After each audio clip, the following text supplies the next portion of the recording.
Yung TV ni Brother Javen. Ayaw mo ba sa? Uy. Sayang oh. Stop! Stop! Oh my God. He's gonna put that. Okay. No. No. Okay. No. No. No. No. Stop! Stop! You're writing a new one? No. Right. No. It's done. It's done. Don't lose. You stop. You're writing a new one? Stop! Try bringing more. No! That's smooth. No. That's smooth. No. That's smooth. What is it? Go get a broom and clean up and you're fucking. Yeah? Why are you doing that? Seriously? Well, you should have bought me a new TV. Yeah, sure. I'll fix it. No. You're gonna use it to break it. Go get a broom. You're gonna buy me a new TV? No. Yeah, you will. No, you did like one night. Yeah, you will. Move. Let's go over glass. Okay. Ay, grabe. Fix it. No. Do you think by you keep breaking that I'm gonna go buy you a TV? You're a lunatic. You're done. My heart's beating out of my chest. You send me a new TV. If you don't buy me a new TV, you're gonna see what happens. Yeah.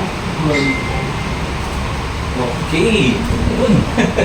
Grabe. So, anong reaction nyo sa... Seriously, anong reaction nyo? mapalo ko talaga yun. Makampal na talaga no.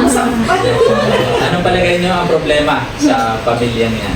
Ano palagay nyo yung problema niya? Walang respeto. Walang respeto. Respeto, sa disiplina, Walang pagpipigil sa sarili. walang pagpipigil sa sarili. Yeah. Mm. Hindi kasi. Grabe, no? Grabe. Yung ganun yung anak mo.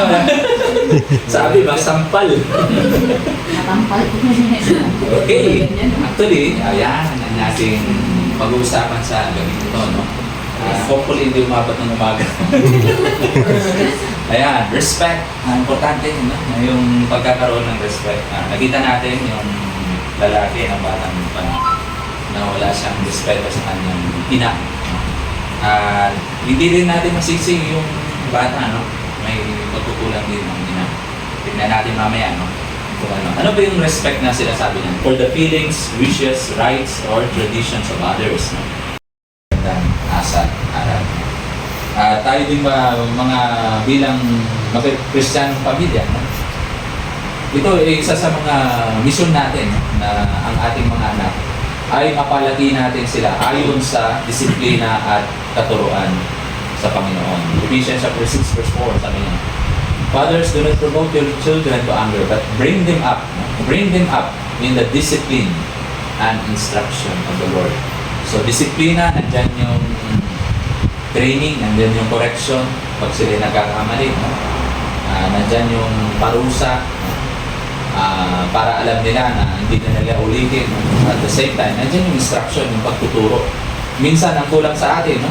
Ay puro tayo, sa mga magulang, ay puro lang, no? Instruction, tinuturuan lang. No? Pero, tinaturo, no? Tinuturo. Mabisay. Gusto kayo, ako mo kay ano, ganyan. Yun yung paraan ko talaga na gusto kong matutunan nila na marunong silang magmano. Marunong silang, kasi yung respeto na yan ay noon, yun pa yung kaugalian talaga natin. Nung una pa lang, tamang kaugalian sa pagrespeto sa kapwa, lalo na sa mga nakakatanda talaga, yung pagmamano, yun ang lagi ko pinirukan sa mga pagmamano, remind palagi. Gusto rin.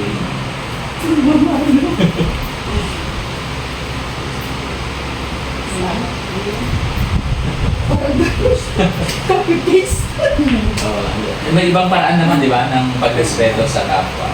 Kaya pagrespeto sa magulang, pagrespeto sa mga nasa otoridad. Paano tinuro? Hindi lang sa pagmano. Meron pa. Marami pa. Yung pagsunod nila sa mga utos. Yung Yung utusan sila na... ako na lang magdagdag. Pwede na. Pwede naman. Yung ano ka, yung pag sabi ka ng magandang gabi po, iba din kasi yung pagmamano, iba din. Pero yung pagsabing dapat may po kung sa Tagalog na ano talaga, kailan, di mo wala ng po. No? Yung isa din sa ano dyan, pakita ng respeto yung lalo na't yun din ang sabi nila na dapat daw, alam mo, nakasalubong mo yung matatanda kahit hindi mo pa kaano-ano. No, kahit hindi mo pa kaano-ano, basta nakita mo matanda. Magandang umaga po. Magandang gabi po. Kasi parang kung matanda ka na rin, no? Tapos hindi ka tinuko ng mga bata, parang Hindi maganda eh. iba rin ang dating eh. Ano ako doon, paano kung yung batang mayayain katulad ng halimbawa ni Agi? Pero kailangan natin ito. Kailangan natin ito. Dead na talaga siya. Si Agi. Oo, parang walang kilala sa Oo, walang kilala. Ayan. Di mo alam kung ano yung Actually, ito yung purpose ng pag-Bible study natin. Turuan natin sila paano Di ba gumana. kung ang personality talaga niya mahiyain? Hindi naman. Hindi, Sige. mali talaga yun. Oo, ganun. Values are, yung mga principle na ito, kahit lumipas pa ang ilang dekada, ilang century, ang pagre-respeto ay nandiyan pa rin. Pagpulasyon yun. Hindi nagbabago. Kailangan ito. Kasi ikaw din, di ba? May nakamit kang ibang tao na hindi ka pinapansin, hindi ka pinakausap. Kahit nag-high ka na. Parang introvert na halimbawa yung bata. Oo. Pero yun nga, hindi ibig sabihin na may kahinaan sila, tanggapin na natin na gano'n. Siyempre, kailangan itulungan pa rin. Turuan sila paano mo Thank you sa'yo, ma'am. Paano nga ba natututuan ang ating mga anak ng respeto? No? Sa pamamagitan ng observation, kung anong nakikita nila sa atin, minsan, mas effective. Ito ang pinaka-effective yung na-obserbahan nila. Effective din yung instruction, tinuturuan natin sila. Pero kung hindi naman nila nakikita sa atin, hindi lang yan, no? Pati ang magulang, dapat i-respeto din kanilang mga anak. Then, kinakailangan may respeto din sa magkakapatid. No? At kung nagawa natin lahat ng mga yan, yung respeto natin sa mga tao sa labas, sa loob ng iglesia, sa loob ng paaralan, ay susunod na lang yun. Kaya sa loob ng tahanan talaga nagsisimula yung pagtuturo ng respeto. Bilisan na lang natin to, no? Kung ano yung mga sinasabi ng banal na kasulatan, yung pagrespeto sa inyo na mag-asawa. Dapat sa mag-asawa pa lang, mayroon na yung respeto. Ephesians chapter 5:25. Husbands, love your wives as Christ loved the church. Na kung saan binigay niya ang kanyang sarili para sa iglesia. Siyempre, number 1, dapat magmahalan ang mag-asawa. Kung may responsibilidad ang mga asawang lalaki, ganun din sa asawang babae. Wives, submit to your own husband. Kasi as to the Lord, no? Parang sa Panginoon, yung ginagawa ng ating Panginoon, no? Na for the husband is the head of the wife, as also Christ is the head of the church. So, ano kaya yung church siya ang nasusunod kaysa si Kristo, no? So, hindi pwede, no? Ganon din, para may turo natin ang respeto sa ating mga anak. Unang-una, sa mag-asawa pa lang, kayong mag-asawa, ay may respeto sa inyo. Yung asawang babae, sumusunod, papasapit sa kanyang asawang lalaki. At yung asawang lalaki naman, pinapakita niya yung kanyang pag-ibig, pag-respeto sa kanyang asawang babae. Once na hindi nasunod yan, actually napakatalino ng Diyos, no? Bakit kaya binigay yan? Kasi alam natin na kapag hindi nasunod ng mag-asawa yan, ang asawang babae hindi marunong sumunod sa asawang lalaki, gulo. Diba? Gulo. Kung dalawa yung hari sa loob ng bahay, dalawa yung hari, yung asawang lalaki, saka yung asawang babae, gusto sila rin masunod. Wala. So, alam natin, no? Kung natin nandyan yung utos ng banal na kasulatan, utos ng Diyos, Dahil ito'y may magandang ano, nakaplano talaga yan. No? Nakaplano talaga sa Diyos. At ito'y may magandang resulta no? Pag sinusunod ito. So, nandiyan, ipakita natin ang pagmamahal sa isa't isa. No? Show that he or she is the most important person in your life. Sana mapicturean niya. Kaya, tawa. I-print natin to. Pag i-print nga yun. Okay, tapos, nandito, spouse should avoid arguing in front of children. Ayun. Huwag tayong mag-away sa natin. harap ng ating mga anak. Tsura ko nga Kung mag-away tayo, Hindi mo kami tago tayo doon sa kwarto, mahina na boses, huwag yung nakatago na sa kwarto. O kaya lumilipad yung... Lumalabas din yung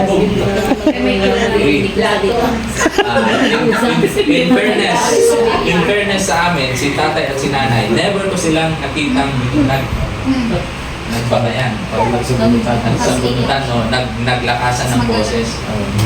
Ang nakikita ko dati, may galit na isa, tahimik yung isa. Pag isa namang galit, tahimik yung isa. Kung mga nagbibigayan sila.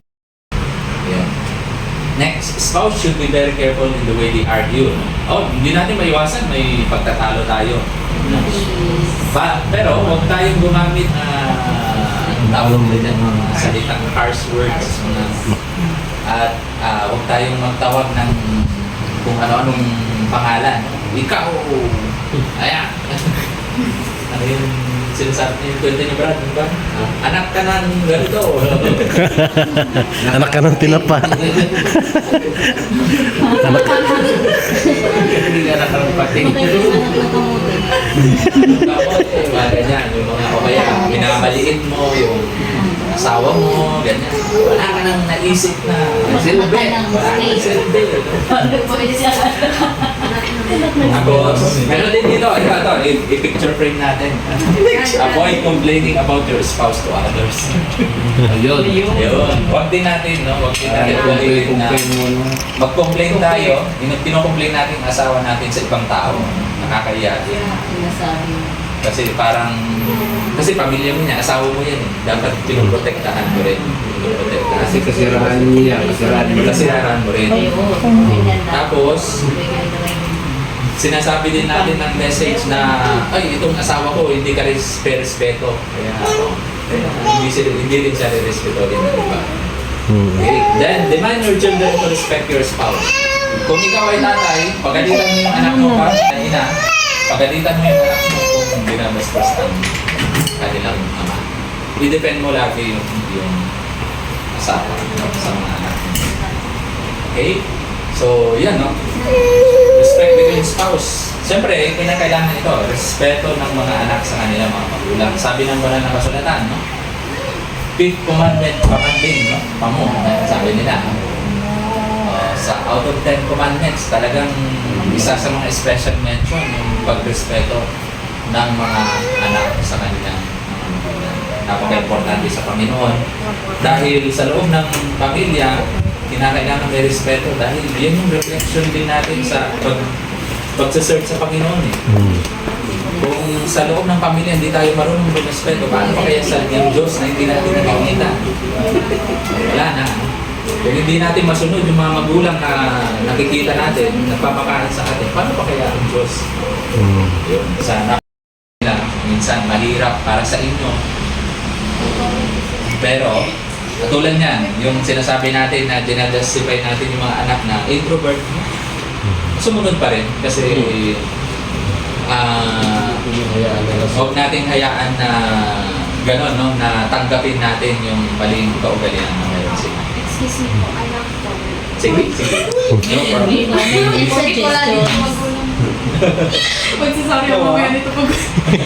Ano po, ano po. Minsan din po kasi,